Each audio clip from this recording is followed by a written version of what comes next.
Merci à ZoneTronic qui rend possible l'hébergement de nos capsules vidéo. ZoneTronic, jeux vidéo et électronique. 88 626 6200.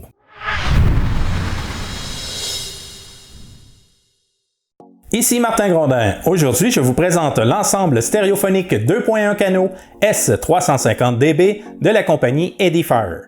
L'ensemble comprend deux haut-parleurs satellites ainsi qu'un haut-parleur de basse fréquence de 8 pouces. Le tout sera entièrement contrôlé à l'aide de cette petite télécommande en forme de rondelle. Plusieurs types de branchements analogiques sont disponibles sur l'appareil ainsi que la connectivité Bluetooth.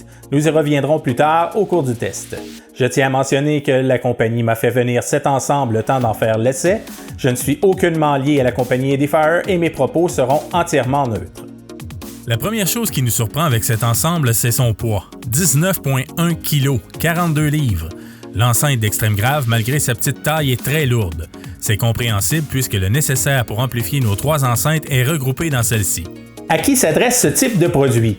Je le verrais très bien être utilisé comme appareil principal pour écouter votre téléviseur, pour vos films, séries télé, jouer à vos jeux vidéo, ainsi que l'écoute de musique.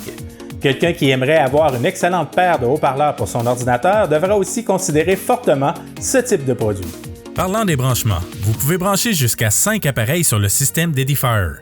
On retrouve 2 entrées analogiques stéréo, une entrée optique, une entrée coaxiale digitale et finalement le branchement via Bluetooth.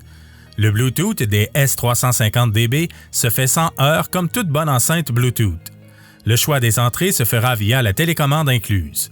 Un petit bémol au niveau de la télécommande, elle est très jolie, bien que je n'aime pas la forme, ce n'est pas convivial. Mais le gros reproche est son couvercle que l'on doit retirer afin d'insérer la pile. Mon Dieu que c'est mal foutu! J'ai finalement réussi à retirer le couvercle en le frappant légèrement sur la table. Ce serait à revoir.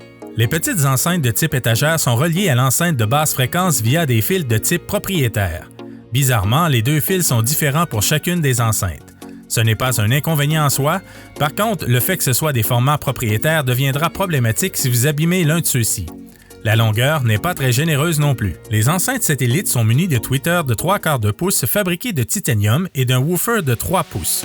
L'une des enceintes comprend les contrôles pour les hautes fréquences, les basses fréquences et le volume. Une lumière indique si l'appareil est en fonction et une petite lumière bleue sur le devant nous indique quelle source de l'appareil est sélectionnée. Les petites enceintes offrent une réponse en fréquence annoncée de 160 à 20 000 Hz. Si on regarde les statistiques sur papier, on comprend qu'il y aura un trou au niveau des moyennes fréquences. Le subwoofer montera techniquement jusqu'à 160 Hz, fréquence à laquelle les enceintes satellites débutent. Il n'y a donc pas de chevauchement. Cela produira un léger vide et ça se perçoit légèrement dans la rondeur du rendu sonore. L'enceinte d'extrême grave est munie d'un haut-parleur de 8 pouces. Malgré sa petite taille, on sent qu'il est très puissant. Bien entendu, il ne peut pas reproduire les fréquences ultra basses comme le ferait un subwoofer de plus grande taille. La compagnie nous annonce une réponse en fréquence de 40 à 160 Hz. D'ailleurs, l'enceinte d'extrême grave est très efficace à bas et moyen volume, mais il s'essouffle à haut volume sur certains titres. On devra abaisser le volume de l'enceinte si on veut profiter de l'ensemble à haut volume. Si l'on s'attarde à la qualité sonore des enceintes, elles offrent une très belle ouverture. Les voix sont précises et les instruments de musique sont bien en place. L'enceinte d'extrême grave nous offre un très bon rendement sans toutefois être capable de déceler son emplacement. J'ai décidé de faire l'écoute de tout type musical afin de donner un bon compte-rendu du système. J'ai commencé par No Sanctuary Here de Chris Jones et Marian Herzog. C'est une pièce que j'aime bien pour tester les basses fréquences. C'est assez violent. C'est sans surprise que l'ensemble S350dB d'Edifier s'essouffle à très haut volume sur ce titre. On entend malheureusement la sortie du port et la petitesse de l'enceinte de basse fréquence. Mais attention, je ne dis pas que le subwoofer n'est pas performant. C'est bien que la pièce soit très difficile à reproduire au niveau des basses fréquences. D'ailleurs, le reste est très bien rendu, on ne peut qu'esquisser un sourire de satisfaction. J'ai enchaîné avec la pièce Soothing Your Soul de la québécoise Anne Bisson. L'enregistrement de cet album est tout simplement sublime et les petites enceintes d'Edifier le rendent à merveille. La voix d'Anne Bisson est exceptionnellement bien rendue malgré la petitesse de ses enceintes. La batterie est bien en place et on sent très bien la grosse caisse. Une autre pièce que j'aime bien mettre lorsque j'évalue un ensemble stéréophonique est Route 66 de la défunte Natalie Cole. Cette pièce musicale est entièrement produite d'instruments naturels.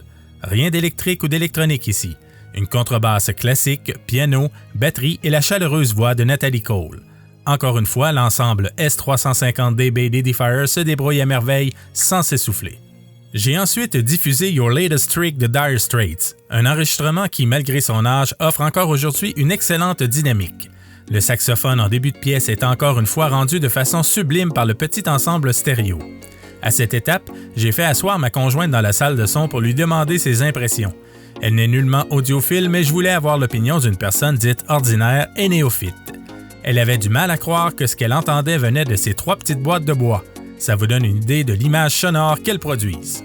Dans un tout autre registre, j'ai fait jouer The Odyssey de Symphony X, une pièce de 24 minutes avec une panoplie de changements de rythme et qui met à rude épreuve n'importe quel système audio.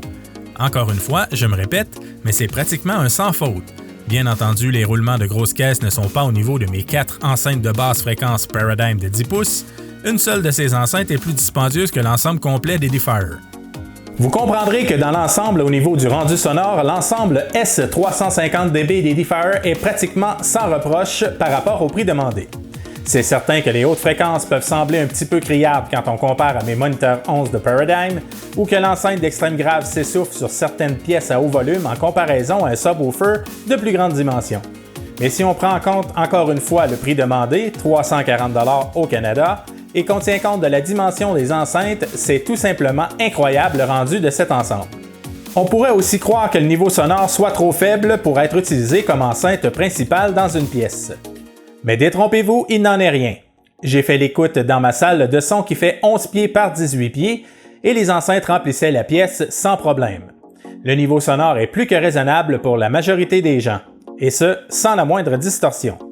L'amplificateur est amplement puissant pour les enceintes auxquelles il est agencé. Terminons maintenant avec les plus et les moins.